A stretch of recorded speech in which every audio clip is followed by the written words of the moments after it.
Bonjour, je m'appelle Marie-France et voici mon témoignage de l'au-delà. Je me suis convertie à Jésus il y a 41 ans de cela. Je suis maman de 6 enfants et 2 ans après ma conversion, j'ai dû subir une opération.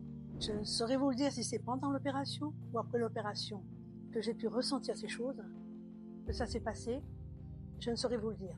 Mais toujours est-il, j'ai eu une première douleur dans mon corps, suivie d'une deuxième, plus forte que la précédente. Et la troisième, alors, elle était tellement forte que mon corps a dit stop, parce que c'était insupportable. Mon corps ne pouvait plus supporter la troisième douleur. Et je savais que pour moi, c'était la fin. J'ai entendu une voix. J'entendais une petite voix qui me disait, oui, pour toi, c'est la fin. Et le fil fut coupé. C'est comme, vous voyez, c'est comme un ballon. On coupe le fil et le ballon s'envole. Il s'envole au loin dans le ciel sans se préoccuper de qui que ce soit, ni de quoi que ce soit. Chose inexplicable, c'est que moi, je m'appelais toujours Marie-France. J'avais l'impression d'être vivante. Je m'appelais toujours Marie-France. C'était moi qui s'envolait et qui s'envolait de plus en plus haut vers un lieu que je ne connaissais pas. Je regardais en bas et voici, la terre n'était que ténèbres. J'étais moi cette toute petite lumière qui s'envolait de plus en plus loin, de plus en plus haut. Et je posais la question à Dieu. Voilà, est-ce que les morts te louent là-haut dans le ciel? Parce que j'aimais te louer, j'aimais t'adorer, te louer sur la terre. Est-ce que les morts te louent là-haut dans le ciel? Et je me suis sentie toute petite, fragile, comme nue en sa présence. Et là, je me suis vue sur une montagne. Je descendais la montagne, tenant la main d'un enfant. Tout d'un coup, je relâchais lentement la main de cet enfant. Également, j'ai vu apparaître un arc-en-ciel, et dans cet arc-en-ciel s'inscrivaient des lettres qui se disaient « Voici ta nouvelle demeure, toi et moi, pour l'éternité. » Et puis, un autre petit arc-en-ciel, juste à côté, qui se disait aussi Jésus-Christ et le prénom de mon dernier enfant. C'est comme si Dieu voulait me dire, voilà, c'est bien l'enfant que tu as laissé, c'est bien le bébé que tu as laissé dans le berceau de la maternité, et que Jésus allait en prendre soin. Puis, je vis une ville d'or, une ville de lumière. Elle était éclatante de lumière, resplendissante. Je n'avais jamais vu de pareil. C'est comme sur la terre, les feux d'artifice, avec ces rayons qui descendent.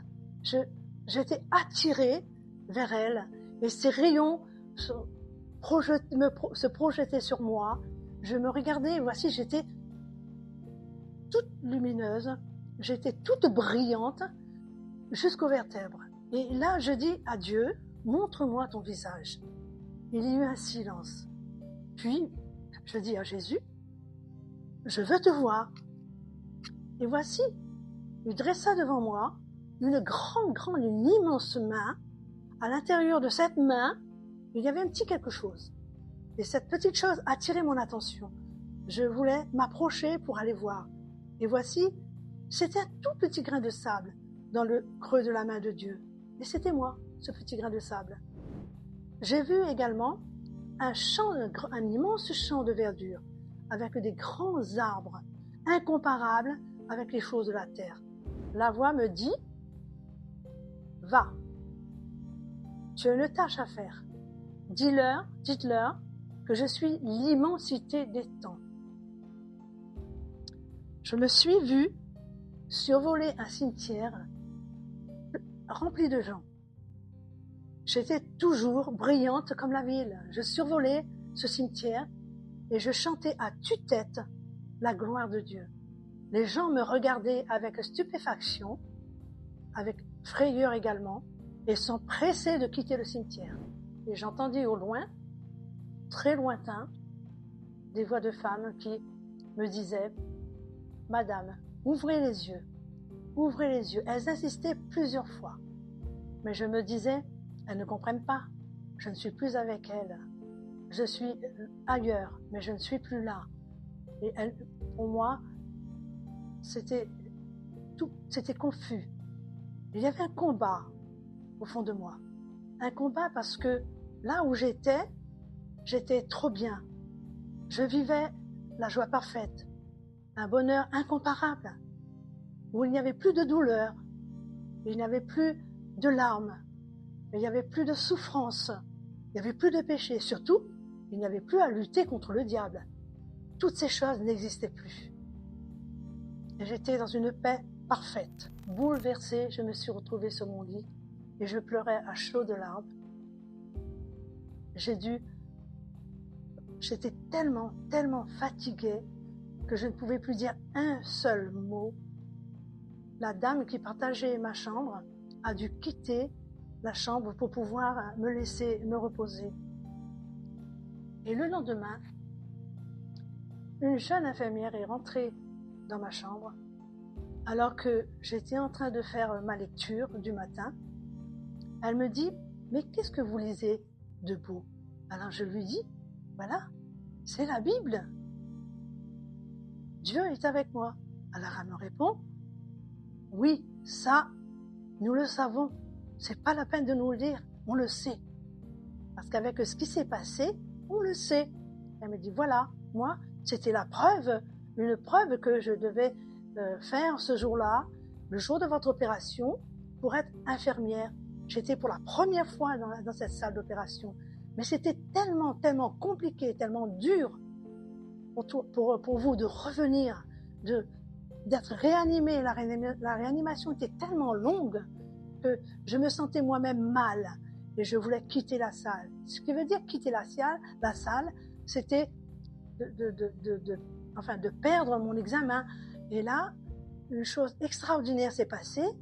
J'ai ressenti une paix m'a enveloppée comme jamais je n'ai connu. Une paix m'a enveloppée et je me suis tenue debout là et j'ai resté jusqu'au bout. Et c'est grâce à vous, j'ai eu cet examen. Je lui ai dit non, ce n'est pas grâce à moi. Ce n'est pas grâce à moi, c'est grâce à Dieu. C'est Dieu qui vous a fait grâce. Et quelques heures après, une autre infirmière, l'infirmière en chef, est venue également dans ma chambre pour les papiers administratifs. J'étais cette fois-ci non pas en train de faire de la lecture, mais j'étais en train d'écouter une cassette spirituelle, une cassette de chant de Dieu. Cela me faisait du bien. Et je m'apprêtais à l'arrêter. Elle me dit non, ne l'arrêtez pas, ne l'arrêtez pas. Je suis de nature curieuse, ça m'intéresse. D'ailleurs, j'ai des questions à vous poser. Vous allez me dire comment vous êtes devenu, comment vous avez fait pour devenir disciple de Jésus. Ah, là, je me suis dit oui, il s'est passé quelque chose. Elles ont confirmé, mais Dieu était là au bloc. Elles ont bien confirmé cette fois-ci que Dieu était là. J'ai compris moi-même que Dieu voulait que je témoigne de sa grâce, de son amour, de sa puissance, d'abord à ceux qui étaient là autour de moi, ensuite à ma famille, à mes bien-aimés, mais aux générations qui ont besoin de savoir que là-haut dans le ciel, il y a un Dieu tellement grand, tellement bon, tellement merveilleux, qui désire qu'une chose, c'est qu'il soit sauvé. Que tous les hommes soient sauvés et qu'ils soient sauvés, parce qu'il les aime. Je suis revenue, en fait, de cette expérience avec un parfum qui n'était pas d'ici-bas. Jésus dit, « Je suis la résurrection et la vie. Nul ne vient au Père que par moi. » Il dit aussi, « Croyez en Dieu et croyez en moi. Il y a plusieurs demeures dans la maison de mon Père. Je m'en vais vous préparer une place. Si ce n'était pas vrai, je vous l'aurais dit. Mais je m'en vais vous préparer une place. Je ne vous laisserai pas orphelin. Je ne vous laisserai pas seul.